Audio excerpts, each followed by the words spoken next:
Just leave. For Kristen Travis, motherhood was a lifelong dream. Let your worries As a single parent, she planned out her pregnancy and she thought she was prepared. I didn't know what that was going to be like. She wasn't. What's the Mike Tyson? Everybody has a plan until they get punched in the face. And I got knocked down a little bit. As a professional doula, It's a baby. Kristen says she knew to expect the physical changes of pregnancy, but not the mental ones. Yeah.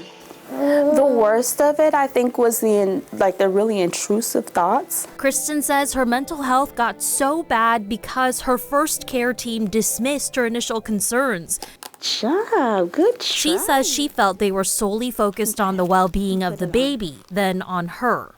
A 2024 study shows Kristen's experience is common for pregnant people of color. The birthing population came into their pregnancy with... Dr. Tanya Taiwo is the author of the study. She's also a professor of midwifery at Bastyr University. If we're thinking of reframing the way we provide care in a more comprehensive way, BIPOC birthing people... Taiwo's national study has shown that Black and Indigenous women have the hardest time getting mental health care during and after pregnancy.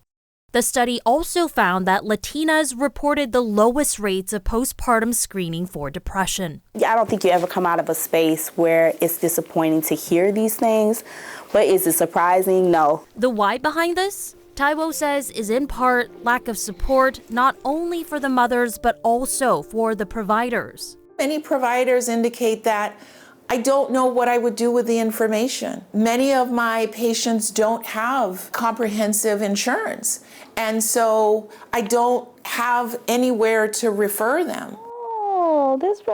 On top of that, Kristen says honesty has backfired on women of color before. Oh, look at the kiddo. She has seen it in her practice as a doula, that women of color feel there's too much at stake to tell the truth. Are you shy? You're being shy. They worry if they appear mentally unstable, their children could be taken away. You know, some people will say, hey, I've got this mental situation going on. I might need help. I might need support. And then they have to fear, is somebody going to call CPS? Is somebody going to, say that I'm unfit? Kristen says she was lucky she found new providers in the second half of her pregnancy who simply took the time to ask, how are you? They really made you feel like you were a welcome in that space. And I think when you're talking to somebody who looks like you and comes from where you come from and understands what's going on, it's a lot. That takes the weight off right there. Yeah. Even now, with her bundle of joy, not all days are sunshine and rainbows. She got there by receiving a referral from her second care team for a counselor. Kristen says she hopes through studies like Taiwo's, there is work that we have to do. Changes will be made for all pregnancies to come. This stuff is really going on. It's not just one person saying it.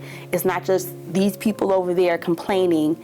This is a real thing, and this is really happening, and it really is causing harm, and maybe there's something that we could do about it. For Facing Race, Sharon Yu, King 5 News.